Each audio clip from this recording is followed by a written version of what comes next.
சாப்பிட உங்களுக்கு பிடிக்கும்னா இந்த படமும் உங்களுக்கு பிடிக்கும். Your host. கதை என்னன்னா, என்னத்த கதை, ஒரு 4 பேர் வீட்டில் பார்ட்டி பண்ணிட்டு இருக்காங்க. அங்க வர ஒரு மர்ம நபர் இவங்க 4 பேர்த்து மேலேயும் மயக்க ஊசி போட்டுறாரு. முழிச்சு பார்த்தா இவங்க 4 பேரும் சங்கிலியில கட்டி போட்டு இருக்காங்க. இவங்களை எதுக்காக சங்கிலியில கட்டி போட்டு இருக்காங்க, அந்த மர்ம நபர் யாரு, இவங்க எப்படி இந்த ட்ராப்ல இருந்து தப்பிச்சாங்க, இதெல்லாம் தான் இந்த படத்துடைய மீதி கதை.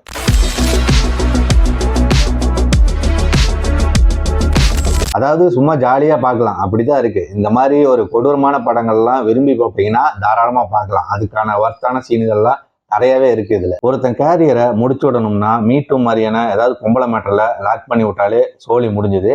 அது மாதிரிதான் இந்த படத்துல நடக்கும். படம் போர் அடிக்கல, ஆனா அதே சமயத்துல புதுசாவும் இல்லை. ஏன்னா என்ன நடக்க போகுதுன்னு நம்மளுக்கு நல்லாவே தெரியும். இதே சாவு படத்துல பாத்தீங்கன்னா நிறைய கிளவரான விஷயங்கள்லாம் இருக்கும். அதுல அந்த கிழவன் பாத்தீங்கன்னா அவன் கொல்ல மாட்டான், அவன் சாய்ஸ் தான் கொடுப்பான் எல்லாத்துக்குமே. அந்த சாய்ஸை வச்சு அவனுக்கு தப்பிச்சா தப்பிக்கலாம், இல்லைன்னா லாக்கை தான். எப்பவுமே தப்பிச்சது கிடையாது, லாக் ஆயிடுவானுங்க, அது வேற விஷயம். ஆனா அந்த மாதிரி கிளவரான மூமெண்ட்லாம் இந்த படத்துல எல்லாம் கிடையாது. ரொம்ப ஃபிளாட்டா தான் இருக்கு. ஆனா இதுல எல்லாம் கேம் எந்த மாதிரி கேமா இருக்குன்னா, சும்மா ரொம்ப சிம்பிளான கேம்ஸா தான் இருக்கு. அதாவது சிசர் அண்ட் பேப்பர்ஸு, அந்த ஸ்பின் வீலு, இந்த மாதிரியான கேம்ஸை வச்சு அதில் லாக் பண்ணுறது தான். இந்த மாதிரி தான் இந்த படத்தில் இருக்குது. லாக்கும் இந்த ஹோஸ்ட்டுக்கும் என்ன டிஃப்ரென்ஸ்னு கேட்டிங்கன்னா, அது ரொம்ப சூப்பரான படம். அதுவும் ஃபர்ஸ்ட் பார்ட்லாம் நாங்கள் பார்க்கும்போது ரொம்ப ஷாக் ஆகிட்டோம். என்னன்னா, அவன் அங்கேயே படுத்திருப்பான் ஒருத்தன், அந்த மாதிரி தான் இருக்கும். அது சரியான ட்விஸ்ட். அது அப்போல்லாம் பார்த்தீங்கன்னா வெறித்தனமாக ஷா ஃப்ரான்ச்சைஸை பார்ப்போம். அதாவது என்னடா பார்ட் 2 வந்துருச்சா, பார்ட் 3 வந்துருச்சான்னு அப்படி வெறித்தனமாக இருப்போம். அந்த மாதிரியான ஒரு பீரியட் அது. ஷாக்கு அந்த பீரியட்ல நிறைய ஃபேன்ஸ் இருந்தாங்க. இந்த வீடியோ பார்க்குறவங்க தயவு செய்து லைக் பண்ணுங்க. ஏன்னா நீங்க லைக் பண்ணாதான் யூடியூப்காரன் நிறைய பேத்துக்கு காட்டுவான்.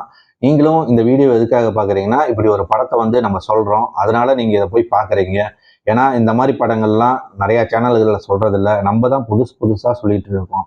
ஸோ அதுக்காகவே நீங்க நம்மளை சப்போர்ட் பண்ணலாம் மக்களே. தயவு செய்து லைக், ஷேர், கமெண்ட் எல்லாம் பண்ணுங்க. இந்த படம் அதே சாயல் இருந்தாலும் ஒரு கட்டத்துக்கு மேல படம் சூடு பிடிக்க ஆரம்பிக்குது. எங்க சூடு பிடிக்க ஆரம்பிக்குதுன்னா, ஒரு ஹைட்ராலிக் ஆப்பு மாதிரி மண்டையிலே இறங்கும். அங்கிருந்து படம் பார்த்தீங்கன்னா நல்ல கொடூரமான டார்ச்சர்கள்லாம் டார்ச்சர் பண்ணி சாகிறதெல்லாம் பார்க்கலாம். ஏன்னா இந்த மாதிரி படங்கள் பார்க்கறதே அதுக்கு தான்.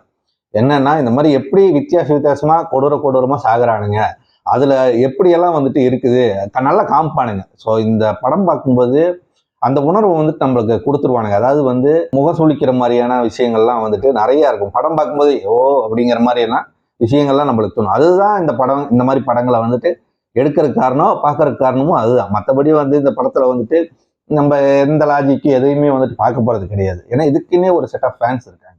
அதை பேஸ் பண்ணி தான் இந்த படங்களுமே எடுக்கிறாங்க. அந்த ஹைட்ராலிக் சீன் முடிஞ்சோடனே ஒரு டிஸ்கஸ்டிங்கான ஒரு சீன் ஒன்று இருக்கு. அது நாக்கை சாப்பிட்ற மாதிரியான ஒரு சீன் ஒன்று இருக்கு. அது உண்மையுமே ரொம்ப கேவலமா இருந்தது. அவளா பார்க்கவே முடியல.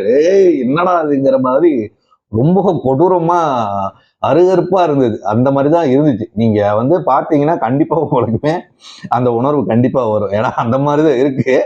அது பாருங்க, பார்த்தாலே தெரியும் உங்களுக்கு. எப்பவுமே இந்த மாதிரி உங்களை கட்டி போட்டு ஏன் டார்ச்சர் பண்றாங்கன்னு நினைக்கும் போது, அந்த டார்ச்சர் பண்றவனுக்கு அவன் சைடு ஒரு நியாயம் இருக்கும், அதை சொல்லுவான். சாப்படத்துல எல்லாம் பாத்தீங்கன்னா அவனுக்கு ஒரு நியாயம் இருக்கும். அது நல்லாவே கன்வின்சிங்காவே இருக்கும். அதனால அது சூப்பராகவே ஒர்க் அவுட் ஆச்சு. இதுலயுமே இங்க ஒரு ஒரு நியாயத்தை சொல்றாரு. அது ஓரளவுக்கு கன்வின்சிங்கா இல்லாட்டினாலும் ஓரளவுக்கு இருந்தது. காரணம் என்னன்னா, அது ஜாக்கி ஹேர்லியோட பர்ஃபார்மன்ஸ்னாலதான். அந்த கேரக்டரை அழகா ஹேண்டில் பண்ணி நடிச்சிருந்தாரு. அதுதான் மெயின். சின்ன டார்ச்சர்ல ஆரம்பிச்சு கொடூர டார்ச்சர்ல போய் முடியறது இந்த படம். ஸோ இது பாத்தீங்கன்னா நீங்க வேற மாதிரி யோசிச்சுட்டு போகாதீங்க, சாவை மைண்ட்ல வச்சுட்டு போங்க. ஆனா இதுல அளவுக்கு இருக்குமான்னு கேட்டீங்கன்னா கிடையாது. அந்த பிரான்சைஸ் அளவுக்குலாம் இது வர்த்து கிடையாது. ஆனா ஏதோ கொஞ்சம் பரவாயில்ல, எல்லாமே தெரியும் நம்மளுக்கு. சும்மா ஒரு ஒரு படம் போர் அடிக்காம ஏதாவது பார்க்கணும், ரத்தம் தெறிக்க துண்டாகிறது எல்லாம் பார்க்கறதெல்லாம் இருக்கணும்னு நினைச்சீங்கன்னா இந்த படம் கண்டிப்பா பார்க்கலாம். ஏன்னா அந்த மாதிரி ஆடியன்ஸ்க்காக எடுக்கப்படுறதா இந்த மாதிரி படங்கள். காதுல ட்ரில்லிங் மிஷின் ஓடுறது, வயிற்றுக்குள்ள உழப்பி சாவியை எடுக்கிறது, நடு மண்டியில நேருக்கு நேராக பொழக்கிறது, இந்த மாதிரி விஷயங்கள்லாம் இந்த படத்துல இருக்குது. என்னதான் இருந்தாலும் ஷா பிரான்சிஸை அடிச்சுக்க முடியாது.